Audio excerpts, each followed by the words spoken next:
Hello everyone, this is G and I'm back with another video. It's rare for me to do a Sunday video, but I figured, given that I've done videos about statues before, I figured I would do another one about this. Now I just happened to come across this earlier when I was just browsing through Twitter. So this comes from James Woods. Yes, that James Woods, the actor, right? So he writes here, as the idiots toppled this statue of three great explorers yesterday, they completely misunderstood Sacagawea's posture. She was a tracker and guide. Lewis and Clark could not have achieved what they did without her extraordinary skills. Libs missed this part of American history. So this is a statue. From what I was reading, it's been in place in Charlottesville. It was taken down, I think, yesterday or a few days ago, according to the article I was reading. But this statue had actually been there since 1919 to honor Lewis Clark and their Native American tracker, guide, and interpreter, Sacagawea, right? Who, interestingly enough, by the time she joined them, was married and would soon have a child. But nobody ever remembers her husband, right? It's always Lewis Clark and her. But here's what I find interesting about this, right? According to this article that I found from the New York Post, so take it with a grain of salt, right? It says here, it says here in part that Lewis, the famous American adventurer who was sent by President Thomas Jefferson to explore the land west of the Mississippi River in 1804, was a local hero born in Charlottesville, Albemarle County. The bronze statue cast to honor the Lewis and Clark expedition includes the two men in Sacagawea, their Shoshone, right, guide and interpreter. In recent years, its design has been criticized for its portrayal of Sacagawea, who appears in a crouching position, standing behind the standing white men. Which activists have seen as disparaging. Here's what the activists don't seem to understand. She's kneeling behind them because it's showing her in action as a tracker. If you're a tracker and you're looking at things, and especially remember, this would have been, this is the 1800s, right? So this is the Wild Wild West, right? As an Indian guide, right? As a Native American guide, as a tracker, yes, she's going to be looking at the ground because they were documenting what they found. They didn't know anything about this, right? That's why they hired her husband because her husband said, and interestingly enough, her husband was a Quebec trapper, right? So she was married to a white guy from Canada, and her husband found out about their expedition and said, "Hey, I have like two wives, and one of them speaks so yeah, so Shoshone. How about we join?" And they were like, "Okay, cool." And again, right, her husband is pretty much lost to history. Nobody ever talks about him, right? But she is remembered with Lewis and Clark literally guiding them, right, and serving as an interpreter to the point where they ran into a band of natives and they ended up running into her long lost brother who had become chief at the time. She had been separated from her family very early in her life. So for a brief period of time, because of this expedition she was on with Lewis and Clark, she was briefly reunited, not just with her biological family, right, but with her people, her tribe, right. But because these wannabe revolutionaries and activists don't understand the history or they don't care, they just look at this and say, oh, it's this Native American woman leaning behind two white men. This is offensive. Even if that was the case, and it was meant to demonstrate her in some sort of submissive light, does that mean the statue needs to go away? That's been there since 1919. That was made to honor the three. One of the very few statues, right, or any sort of memorial to a real life historical figure who was Native American, and it does not depict them as a victim, right?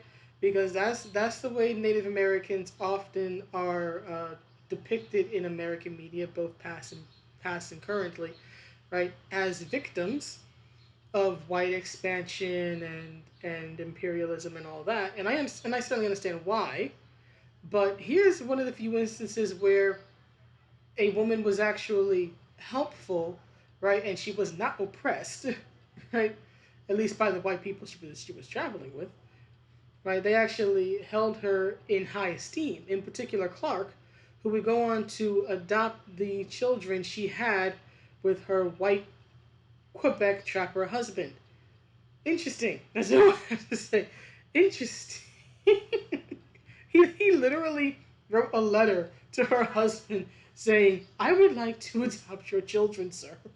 Insane. I wonder what his motivations were behind that. Right? But still, you have this, in my opinion, empowering because she's shown to be helping and shown to be doing what she did, which was guiding them. But because you have these SJWs who don't know their history or don't care to know it, right? A statue that's been there for what, over a century at this point, right? For what, a little over 100 years now. It's been there since 1919. We're in 2021, so it's been there for what, like 102 years? So it's been there for a little over a century. And it gets torn down because some faux oppression. Basically, some people got their fifis hurt, right? It even says here that some historians contend that her posture shows her in action as a tracker and is not meant to place her in a subservient stance. Now, here's something else interesting from this article, right? Apparently, it says here, in an emergency meeting called, what is this?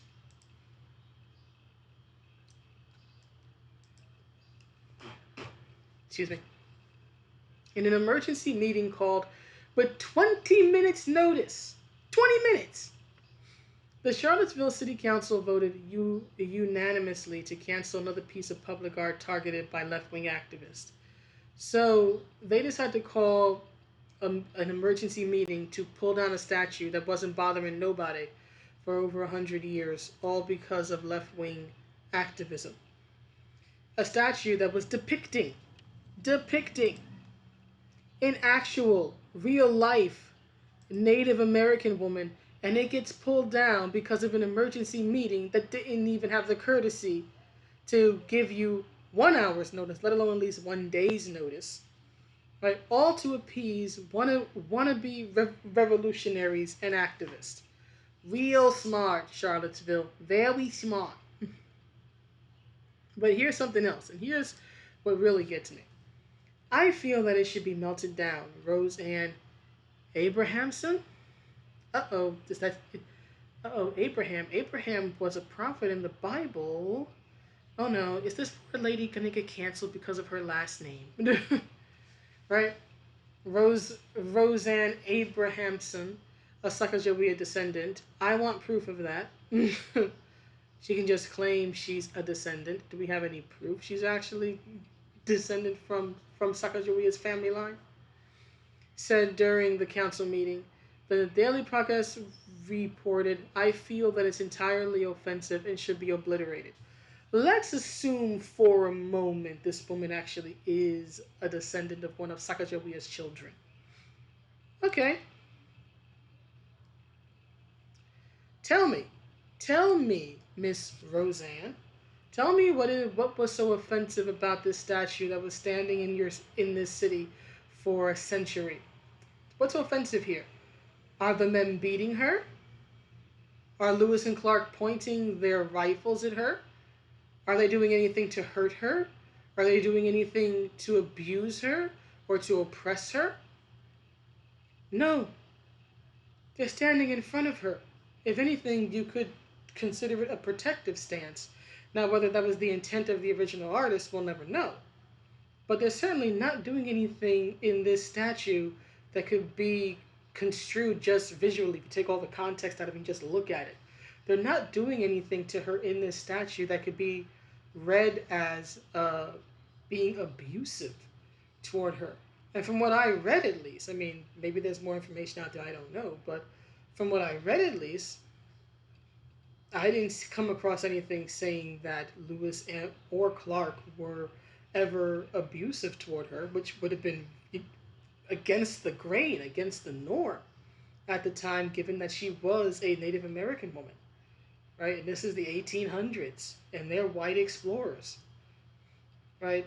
They most likely would not have had, culturally, they would not have been taught to have much respect for natives and especially native women. I mean, heck, the only reason she was married at all was because literally her husband won her gambling. Right? You were literally property that could be gambled away if you were a native woman then. Yet, nothing that I read at least, and maybe there's more information out there, I don't know, but nothing that I read at least ever said that Lewis or Clark did anything mean to her or disrespected her. Clark speaks very highly of her, and as I noted, as I stated earlier, the man adopted her kids. The man adopted her half-breed children and raised them as her own, as his own, I should say. Right after both she passed away, and then the father, they believed he had passed away. He actually lived, but they lost track of him, and they had assumed he had died. So he ended up adopting both her kids after her passing. Again, I don't know too many instances where a man does that for a woman that he doesn't care about. I get it. Culture was very different at that time, but human nature doesn't change but so much. I would imagine that Clark cared about her enough to literally say, I want to adopt your children to her own husband and look after them, right?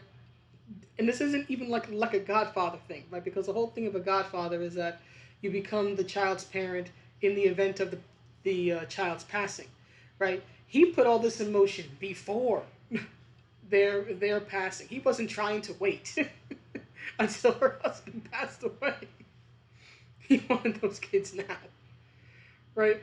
But again, I can't think of too many instances where a man would do that and he has a low opinion, right, or doesn't care about the woman in some fashion. Now, I don't know what type of feelings, right, Clark had toward her, but he obviously thought highly of her and cared about her enough to do such a thing. So he obviously had positive feelings toward her. Whether they were fully platonic or something more intimate, who knows?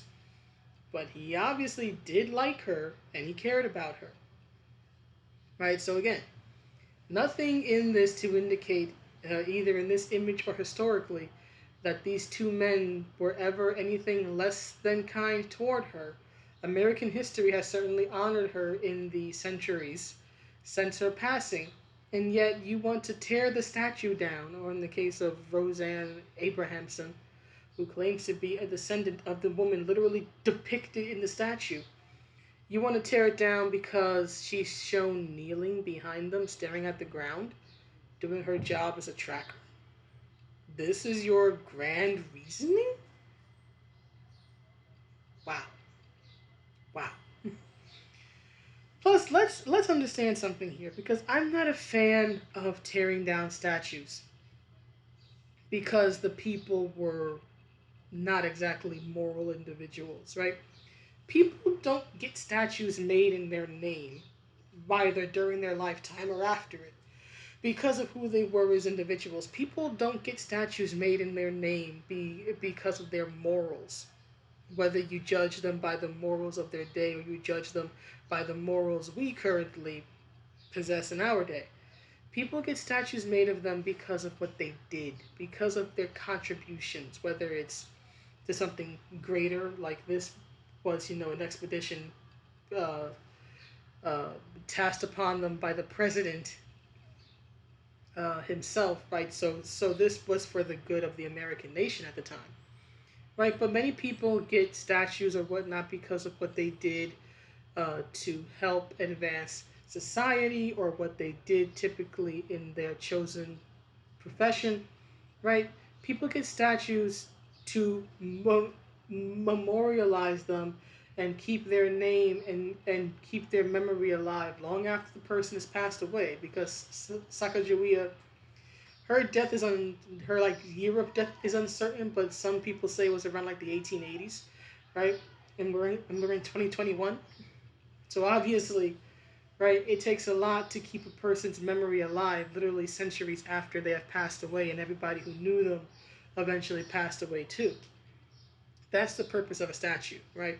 To let future generations know who these people were and what they did. Not who they were as individuals, not what their social views were, but what they did to better their nation or to better society or to advance something in some sort of field, right? Science, medicine, whatever it is.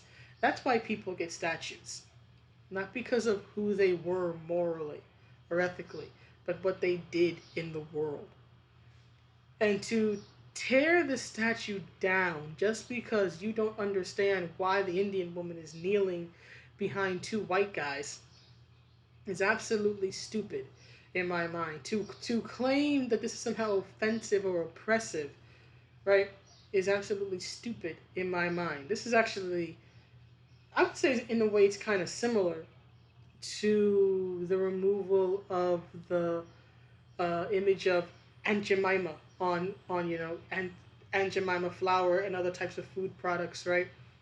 Earlier this year, I think it was, right, the whatever company makes uh, uh, Aunt Jemima products took her picture away, right? This older black woman, right?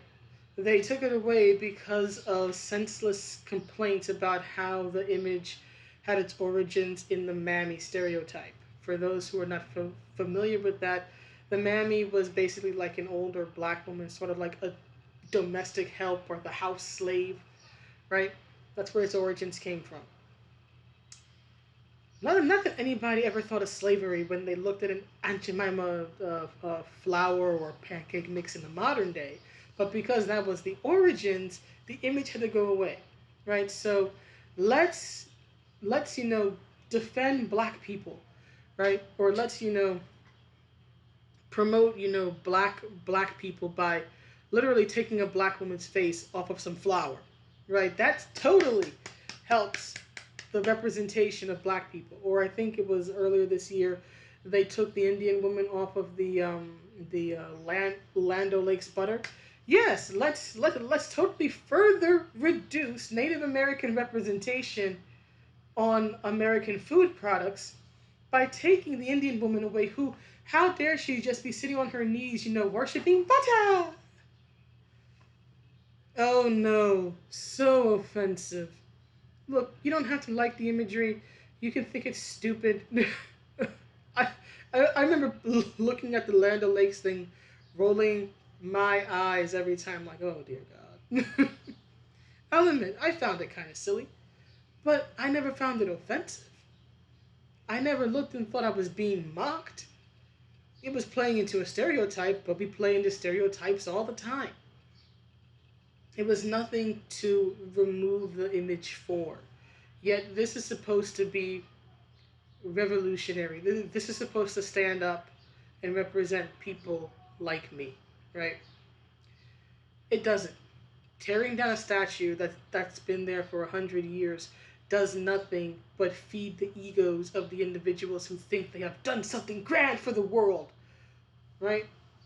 Who would want a statue built in their own honor, right? Honor me, respect me, I have done something grand. No, no, no. You're no hero. You're no revolutionary. You're literally attacking inanimate objects that ain't doing a damn thing to you. If these people care so much, if the fools in the city council or anybody who's in support of this care so damn much about Native Americans as a people, right, or indigenous individuals, whatever term you want to use, if they care so much, then why aren't they actually trying to better Native American lives, living conditions on the res, right? Why aren't they trying to address the high murder rate, right, or the high crime rate, or the high alcoholism rate among Native American men who live on the reservation? Hell, why aren't they trying to improve the reservations? Why aren't they doing that? Why aren't they doing something to improve the lives of real flesh and blood, living, breathing Native Americans today so that their descendants, right, can have a better life, right? Can have better representation, can have better living conditions. Why aren't they trying to help current Native Americans improve their situation, right? They're totally misapplying or I guess misfocusing. They're misdirecting, it's probably a better term, their energies. They're so concerned about a statue that's depicting 3 dead people that they're not thinking of the very real live people who need help, who need better living conditions on the reservations. Sadly, I don't think that these activists, whatever political persuasion they are, right, really care about uh, Sacagawea and her legacy or her memory, and B, I don't think they actually care about Native American lives, right, past, present, or future. What they care about is virtue signaling. What they care about is looking good, not being good, not doing good, but just looking the part. Look at me, I'm a revolutionary. Let me tweet about this. I have helped remove a statue that was not bothering anybody. Tweet. Give me hearts. Give me affirmation. It's stupid. People used to have to actually put their lives on the line to actually be remembered for something. To actually, you used to have to actually stand up and be willing to lose things, including your own life, to actually oppose tyranny, right, or to oppose social views or whatnot that were oppressive, sincerely oppressive, right, but were common and seen as normal at that time. You used to have to put skin in the game to actually prove yourself some sort of hero or revolutionary or whatnot. Remember, MLK, Malcolm X, Medgar Evers, and others got killed for what they believed in, for what they were standing up for. Today's revolutionaries, at least if you go by Twitter, oh no, they're not risking their jobs. They're not risking their livelihoods. They're not risking their lives, certainly. No, they're just going to attack a 100-year-old statue that's one of the few monuments in existence to a Native American, right? And one of the few in existence to a Native American woman, right? And one of the few depicting her in a positive light and not as a victim. Yes, let's tear that down. Let's actually try to improve society and improve living conditions for current natives. Let's tear down a statue that honors a long dead one. Viva la revolution! In hell. But anyway, that's the video. Please let me know what you think, and I will see you all in the next one. Have a good day or night wherever you are. Bye.